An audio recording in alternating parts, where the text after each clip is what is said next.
What up, YouTube? Welcome back to the channel. I just thought I would do a small check-in with you guys on the progress on the garage, progress on the bike, and progress on the channel. I was sitting down yesterday watching Midwest and Motorbike, and this guy, he's pretty cool. I like his channel. He's a Marine Corps veteran, which I obviously have a lot of respect for, me, myself being a veteran. And he did a video of like who he was and why he started the channel and kind of his history and his origins with motorcycles. So I figured I'd do the same.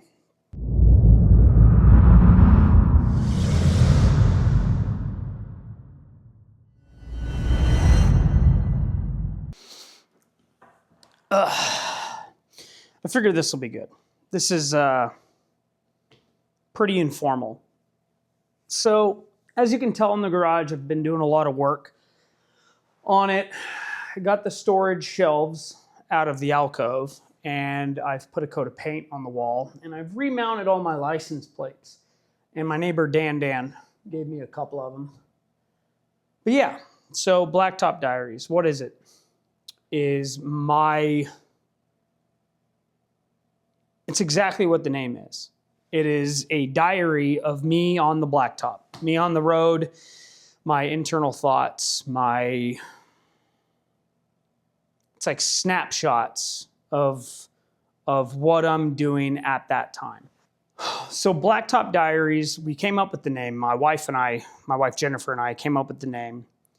I was trying to think of something that wasn't something with the word moto in it or something that wasn't so obvious. We came up with the name Blacktop Diaries because the whole idea of me starting this channel was a way for me to be a little bit more creative while I'm in the saddle. While I'm riding the motorcycle, I wanted the ability to have a log, if you will. Being in the military subjects you to a lot of experiences. And then when you leave the military, you're around a bunch of guys that either were never in the military or were in the military, but they have their own families now. You lose a lot of the camaraderie. And that camaraderie, just like Midwest and Motorbike talked about, it's a big part of your life when you're in the service. The motorcycle community replaces that. So for me, being able to be on the back of a bike and talk about things and share that with the motorcycle and Harley and veteran community, it kind of puts a little bit of that camaraderie back in your daily life. And so that's why I started it. That's why I did it. And I'm having a lot of fun with it. I have now officially been on YouTube for 6 months. And Mozak Rides Again, he did a 6-month check-in, if you will. And he talks about the software he uses. He talks about the gear that he uses, the motorcycle itself, and he kind of goes over all that. And so I figured I'd kind of do a quasi mix, right, of both of those videos. So this is kind of my 6 months on YouTube video / welcome to the channel, and this is what it's all about, and this is why I'm doing what I'm doing. So first off, kind of get into my history with motorcycles. Everyone has a different reason for riding. Mine is because I have a borderline unhealthy obsession with motorcycles.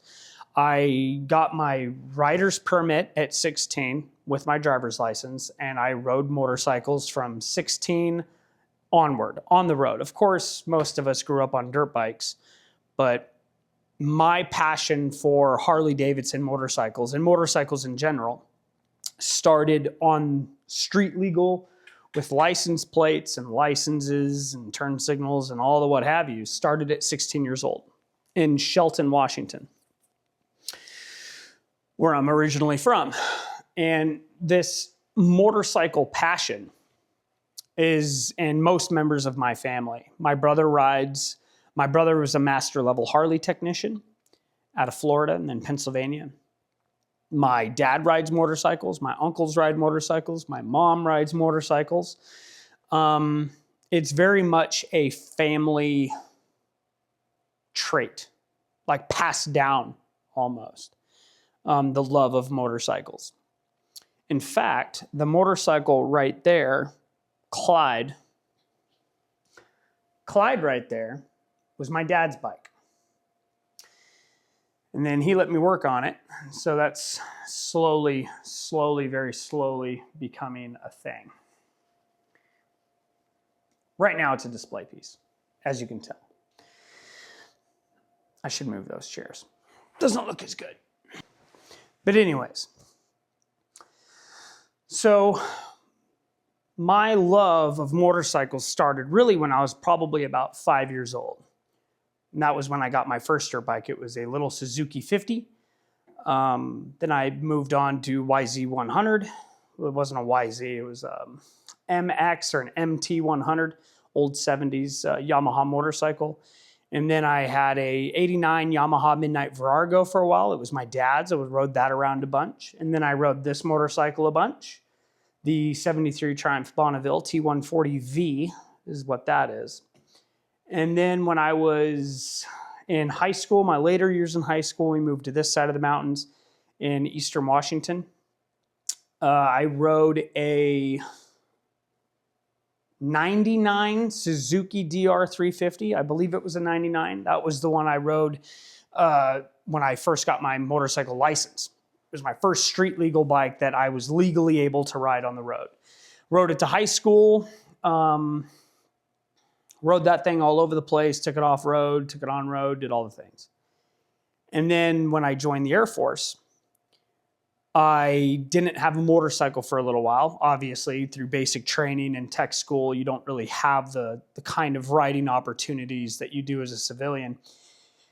So when I was 18, when I graduated tech school, almost right off the bat, I got deployed to Bagram, Afghanistan. Was there for 6 months, plus a month of AIT training.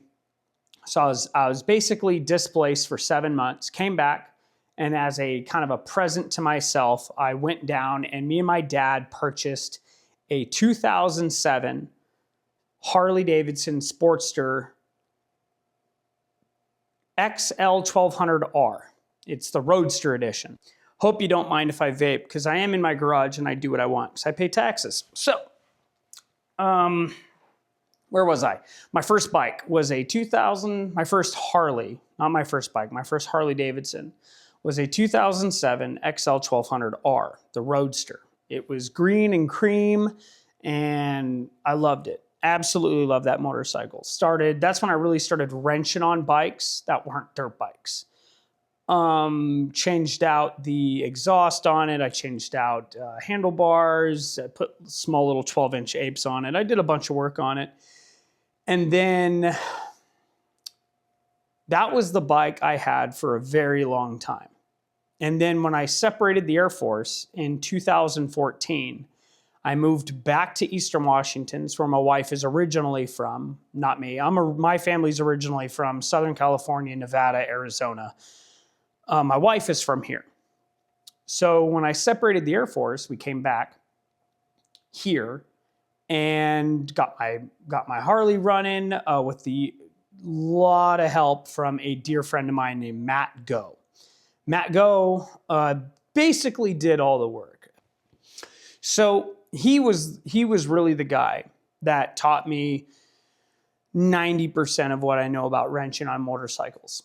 And so the love of motorcycling for me just got bigger when I got to wrench on it and I started to gain confidence in working on motorcycles.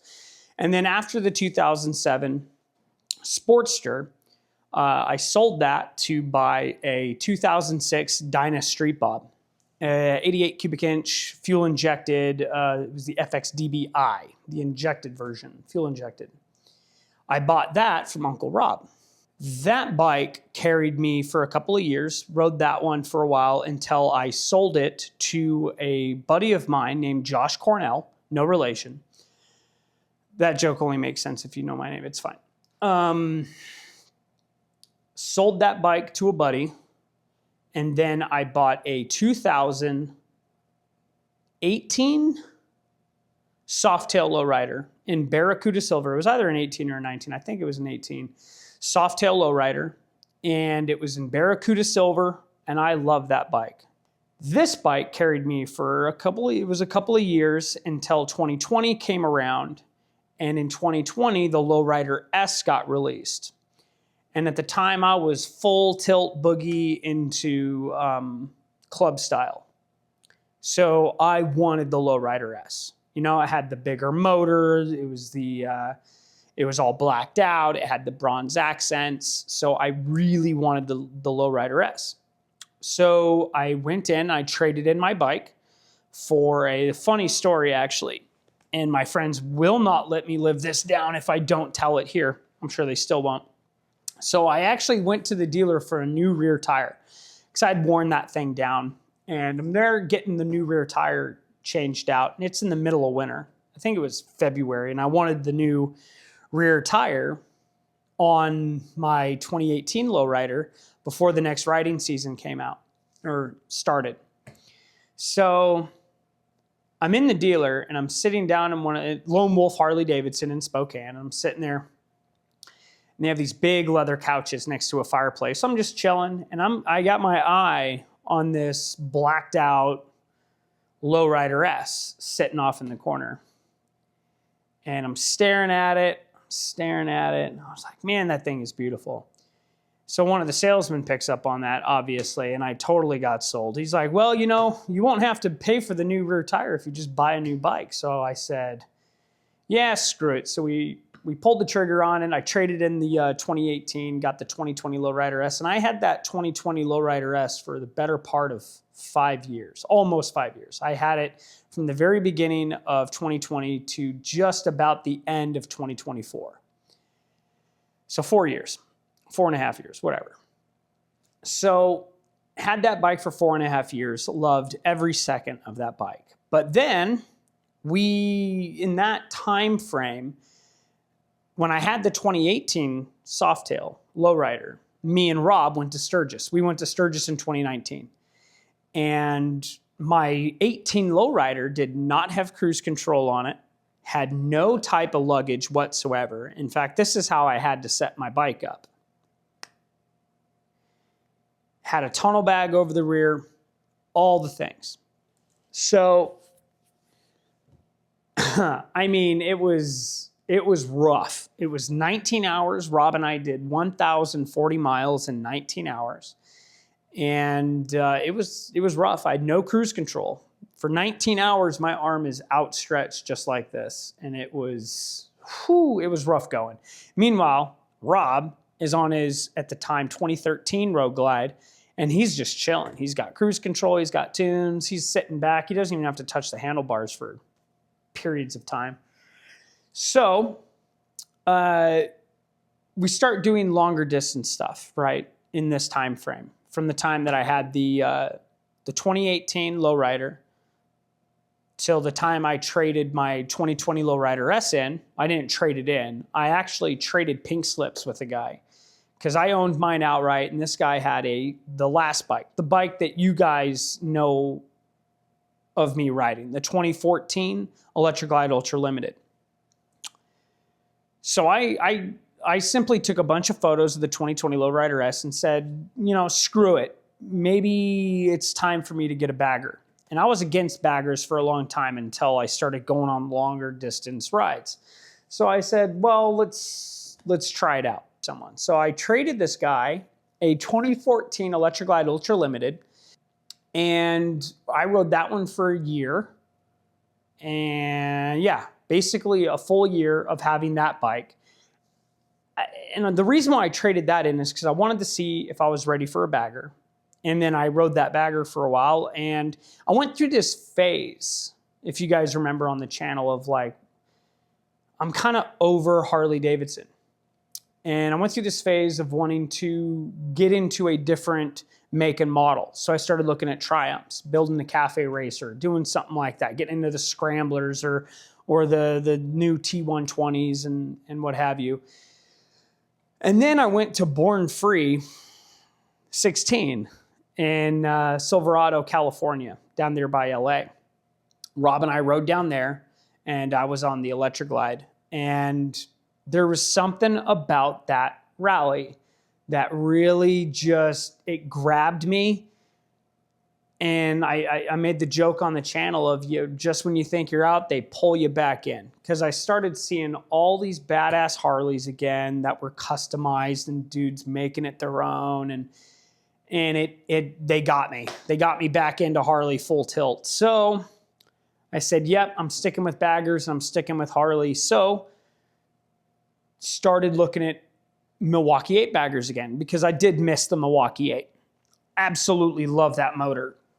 100%. So I found Sharkbait. Sharkbait, let's go on a trip. You guys like my super high-tech cell phone or camera mount? So Sharkbait is the latest and greatest bike. 2023 Road Glide ST. And you guys have seen this on the channel now. I've been doing some stuff to it. Changed out the exhaust pipes, changed out the handlebars, changed out the windshield, the floorboards are Thrash and Supply, the seats a Saddleman, you know, going with the classic club style look. So, this is the latest and greatest motorcycle in the saga. It's only the second bike on the channel, but it's my, I mean, count them up. Let's start with street legal motorcycles. Virago, T140, Sportster, Dyna, 2 different Softails, Electric Glide Ultra Limited, and now a Road Glide. That is 8 motorcycles. So this is bike number 8 for me that is on the road and licensed. So yeah, guys. So yeah, let me while I got you, let's check out the garage, shall we, for a little bit. So we painted it this dark gray. My daughter helped me. Got the license plates remounted. These chairs I actually made for the back deck that's over there, but I talked to the wife about it, and she said, yeah, you can put them in the garage. So I did. I put them in the garage. Got a new toolbox over there. And we'll get to some of the vlogging gear here in a minute. But I just wanted to talk about the origins of the channel. And the origins of my passion for motorcycles. So, there you have it. So that's kind of what the channel is all about, right? It's about Harley Davidsons and motorcycles in general. It's about all motorcycles. This one, all my friends' motorcycles, and I have a lot of great friends on motorcycles, and you've seen them on the channel. So yeah, but really the channel is about bikes and how awesome they are. Everyone likes motovlogs, right? And I mean, if you're watching this video, it's probably because you have some type of interest in motorcycles. Motorcycles are great. And I think motovlogging is one of those things where the more the merrier. You know, it's like no one there, I'm sure some of the bigger channels compete with one another. But it's one of those things where it's not really competing. It's more of a collaboration. You know, like I talk about Mozak Rides Again a lot on this channel. The guy's awesome. Makes me want to go to Georgia. He just posted a video of one of the state parks that he visited out of Georgia, and it's absolutely gorgeous. And then you have Midwestern Motorbike. The guy's out of Wisconsin. No, wait. Yeah, Wisconsin. And he's got some cool ass videos. Beautiful country over there. And then you got me out of north central Washington. So Pacific Northwest, have to act like a weatherman. So you have the Pacific Northwest all the way up here. And then you have Georgia all the way over here. And then you have Wisconsin up here. And then you have all these other motovloggers, shit ton out of Southern California. Then you got like Blockhead and all those guys out of Florida. And then you got the, trying to think of them, they do chopper videos. Not Chopper Josh, I love that guy, but it's not him that I'm thinking of. It's these guys out of Massachusetts. Rob's gonna hit me. I can't think of their name. Whatever. Then you got the guys out of Boston. Those guys are cool. Then you got Two Lane Life, obviously. You got, I mean, all over the country, you have these motovloggers who post. You got Chase on Two Wheels. Can't forget about him. I'll talk about Chase on Two Wheels here in a second. But you have all these guys posting motorcycle videos of all over the country. So you can kind of see what riding is like in Florida. You can see what riding is like in Southern California. You can see what riding is like in Wisconsin or Boston.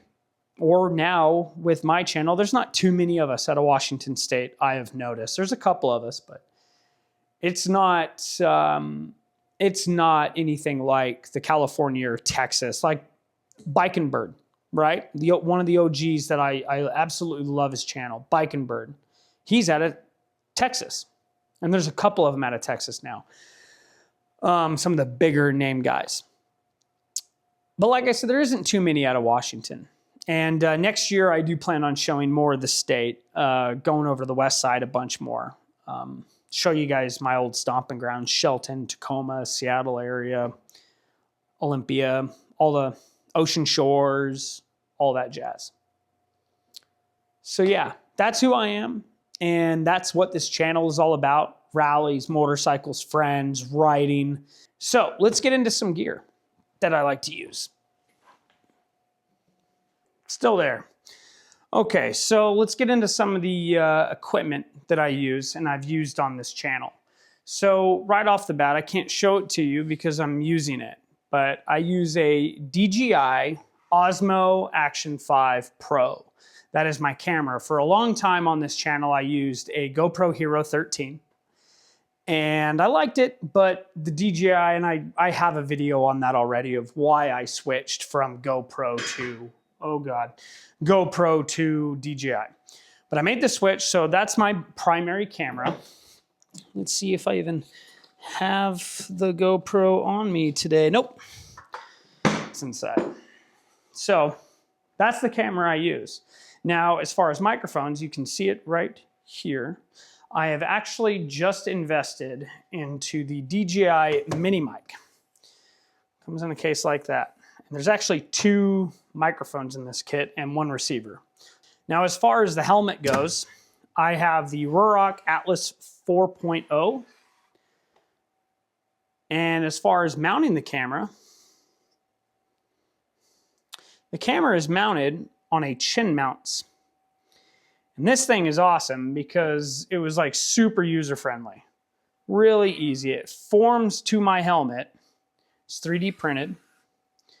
And then it just slides in the mount. And I used to have a bunch of cable, right? Coming off for the microphone, getting tucked in, and then secured inside of the cheek mount. God, it was such a pain in the ass. It really was. Real big pain to try to keep that microphone adjusted exactly the way I wanted it to.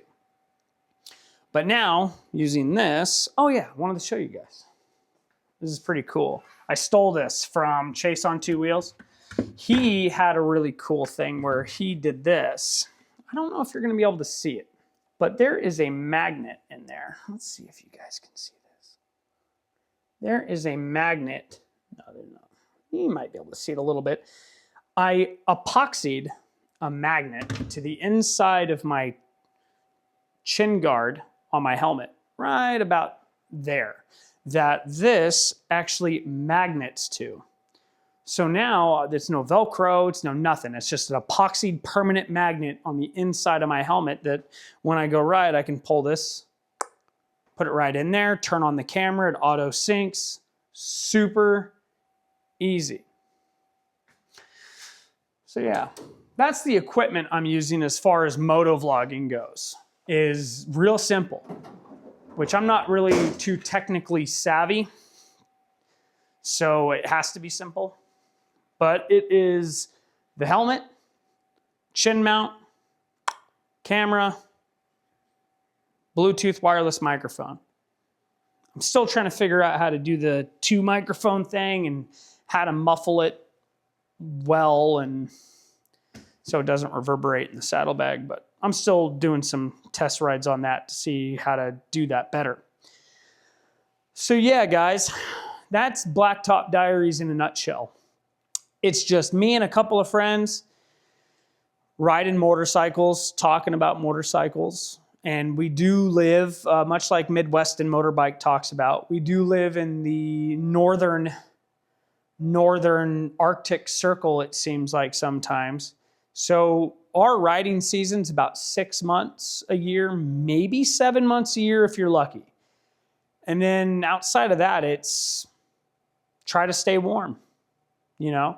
And if there isn't too much snow on the ground, I mean, you can get away with going out and riding a little bit here and there, but not too much, not in this area. But yeah, let me know what you guys think. I do have stickers, like I said. If you guys want a sticker, just send me a private message. I'll send you guys a sticker. This is the latest sticker, is this one right here. That's the latest sticker that I have. But I am going to design a few more. I want one that's just like a transfer, like a vinyl transfer sticker or decal. Call it a sticker in front of some people, they get upset. So I do want to develop or make one that's got the YouTube logo, and I want it, it's going to be sized where it fits on the windshield between here and here. And I want it like that, so that way if you have a road glide, you can just put it on your road glide. Advertising, you know? But yeah, got to build 2 more of these chairs. One right there and one right here. So that way Rob, Connor, Mitch, Matt, any other of my motorcycle friends want to come hang out and talk motorcycles on camera, they can. But yeah, how cool is that though? Got the license plate wall. Yeah, dudes, garage tour. Again, you can never have too much motovlogs. You can't. Because like Midwestern Motorbike talks about, when you're not out riding and it's for you, it's wintertime, you're cooped up inside, you can watch other people ride their motorcycles and you get some enjoyment out of it and some entertainment value. And when you have good things to talk about while you're on the back of a motorcycle, that just adds to the value that your channel brings to other people. And I haven't talked about too much crazy stuff yet. I haven't gotten too deep into anything philosophical or, you know, I'm definitely avoiding politics. The world is too political as it is right now. A very divisive topic. And that's not what motovlogging is about. Motovlogging is about motorcycles and friends. And friends on motorcycles. So that's what the channel was going to remain about. But yeah. So let me know what you guys think. Let me know if you are if you're looking forward to maybe this type of video where it's just a bunch of guys sitting around their motorcycles talking about bikes. And let me know if you guys can think of any topics that you might want us to cover. And I think it'd be really cool, like sometime in the early spring, like you have 4 dudes sitting here talking about bikes, and then in the background you see everyone's bike lined up. I don't know. I think it'd be awesome. So let me know what you guys think. Thank you guys for stopping by and watching my video. I really do appreciate you guys tuning in and for the engagement. Make sure you guys like, comment, and subscribe. That'd be really cool. So yeah. I really like it in here, especially when the heater's on. But yeah, take it easy, guys. See you guys when I see you.